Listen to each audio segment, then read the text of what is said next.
1977 में इंसानों ने एक बहुत बड़ा साहसिक काम किया। यह वह समय था जब विज्ञान और तकनीक ने मिलकर एक ऐसा सपना देखा जो पहले कभी नहीं देखा गया था। हमने वॉयेजर 1 लॉन्च किया, एक स्पेसक्राफ्ट जो हमारे सोलर सिस्टम के बाहरी हिस्से तक जाने वाला था। यह एक ऐसा मिशन था जो हमारे ग्रहों के बारे में हमारी समझ को पूरी तरह से बदल सकता था। वॉयेजर 1 का मिशन सिंपल था, जुपिटर और सैटर्न ग्रहों को एक्सप्लोर करना, लेकिन इसके साथ ही यह हमारे लिए एक नई दुनिया के दरवाजे खोलने वाला था। वॉयेजर 1 का मिशन सिंपल था, जुपिटर और सैटर्न ग्रहों को एक्सप्लोर करना। यह स्पेसक्राफ्ट उन ग्रहों के बारे में जानकारी जुटाने के लिए भेजा गया था जिनके बारे में हम बहुत कम जानते थे। इस स्पेसक्राफ्ट में हमारी पूरी दुनिया के सपने और उम्मीदें थीं, जो ब्रह्मांड के रहस्यों को जानना चाहती थीं। यह मिशन केवल वैज्ञानिकों के लिए नहीं, बल्कि पूरी मानवता के लिए था।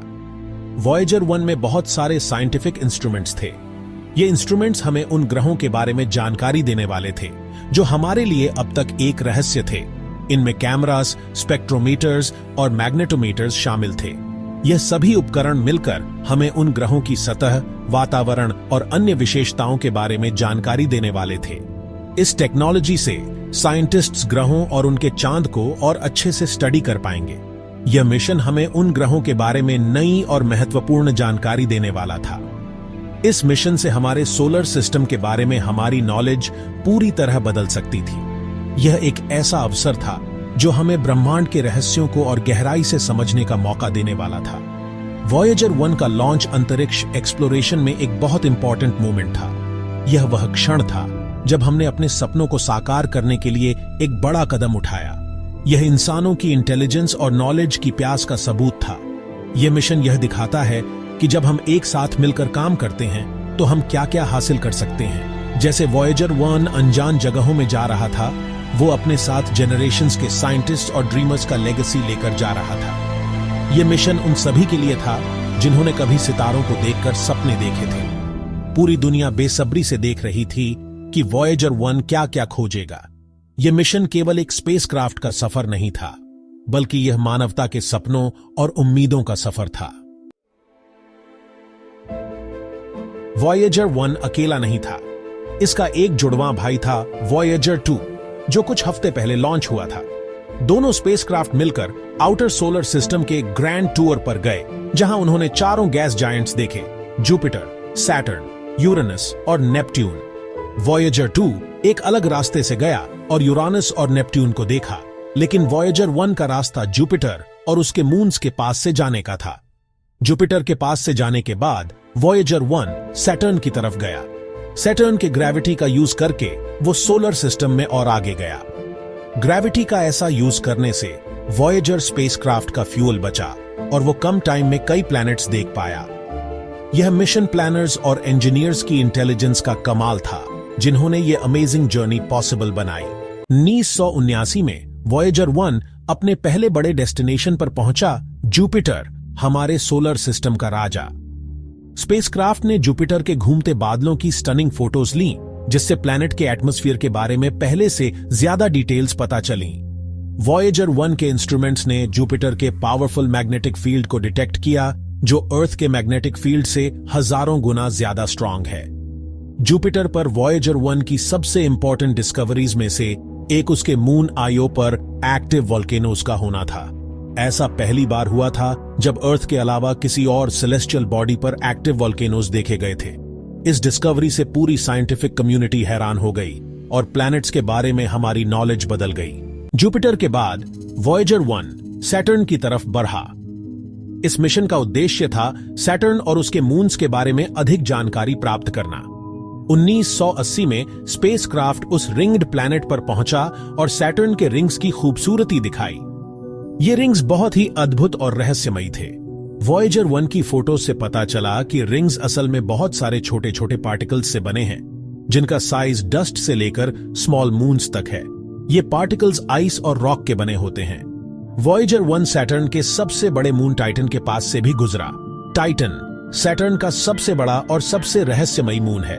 स्पेसक्राफ्ट के इंस्ट्रूमेंट्स ने टाइटन के थिक एटमॉस्फेयर के पार देखा, जहां अर्थ जैसा सरफेस दिखा, जिसमें रिवर्स, लेक्स और सीज थे।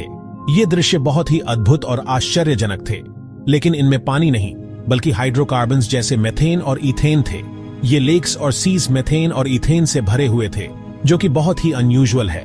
सैटर्न पर वॉयेजर 1 से मिली इंफॉर्मेशन से साइंटिस्ट्स को प्लैनेट, उसके रिंग्स और उसके मून्स के बारे में बहुत कुछ पता चला। इस डेटा ने कई नए सवाल खड़े कर दिए। इन डिस्कवरीज से सैटर्नियन सिस्टम के बारे में नॉलेज बढ़ी और टाइटन पर लाइफ होने के बारे में इंटरेस्टिंग क्वेश्चंस उठे। क्या टाइटन पर जीवन संभव है? ये सवाल आज भी वैज्ञानिकों के लिए एक रहस्य बना हुआ है। अपना मेन मिशन पूरा करने के बाद वॉयेजर 1 अपने जर्नी पर आगे बढ़ता रहा, गैस जायंट्स के एरिया से बाहर निकलकर। यह स्पेसक्राफ्ट इंसानों द्वारा बनाई गई पहली चीज बनी जो इंटरस्टेलर स्पेस में एंटर करी, स्टार्स के बीच का एरिया। यह एक हिस्टोरिकल अचीवमेंट थी जो ब्रह्मांड में इंसानों के एक्सप्लोरेशन के एक नए चैप्टर की शुरुआत थी।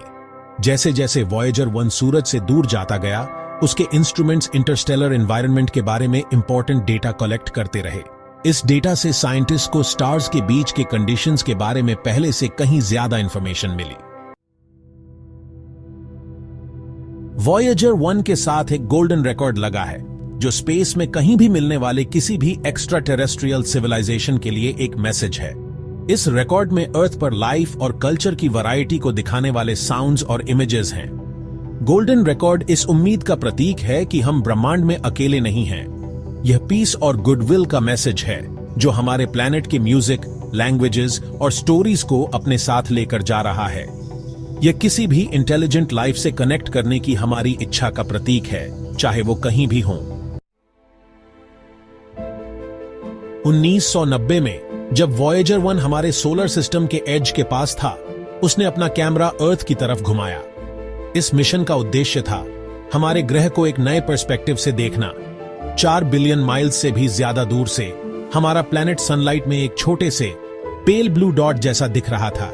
यह दृश्य हमें यह एहसास दिलाता है कि हम कितने छोटे और इनसिग्निफिकेंट हैं इस विशाल ब्रह्मांड में। पेल ब्लू डॉट नाम की यह आइकॉनिक इमेज ब्रह्मांड में हमारी दुनिया की कमजोरी और छोटेपन का पावरफुल सिंबल बन गई। कार्ल सेगन ने कहा कि यह इमेज हमें ह्यूमिलिटी और यूनिटी का लेसन देती है। उस डॉट को फिर से देखो, यही है। यह छोटा सा डॉट हमारी सारी खुशियां, दुख, युद्ध, शांति और इतिहास को समेटे हुए है। पेल ब्लू डॉट वाली इमेज जो वॉयेजर 1 ने ली थी, आज भी लोगों के दिलों में है। ये एक फोटो जो 4 बिलियन माइल्स दूर से ली गई, हमें याद दिलाती है कि हम सब इस छोटे से कण पर साथ रहते हैं जो सूरज की किरण में लटका हुआ है। ये हमें हमारी नाजुकता और विशाल ब्रह्मांड में एकता की जरूरत का एहसास दिलाती है। कार्ल सेगन के शब्द आज भी गूंजते हैं, जो हमें कहते हैं कि हमें अपने पेल ब्लू डॉट की रक्षा करनी चाहिए, क्योंकि यही हमारा घर है। इस इमेज ने कई वैज्ञानिकों, दार्शनिकों और सपने देखने वालों को प्रेरित किया है कि वे अपने मतभेद भुलाकर एक बेहतर भविष्य के लिए साथ काम करें। जैसे जैसे वॉयेजर 1 अनजान रास्तों पर आगे बढ़ता है, पेल ब्लू डॉट की विरासत बनी रहती है, जो हमें ब्रह्मांड में हमारी जगह और आने वाली पीढ़ियों के लिए अपने ग्रह को बचाने के महत्व की याद दिलाती है।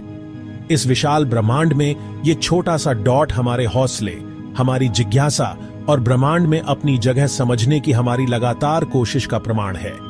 यह हमें अपने छोटे मोटे झगड़ों से ऊपर उठने और अपनी नाजुक दुनिया की देखभाल करने की साझा जिम्मेदारी को अपनाने के लिए प्रेरित करता है।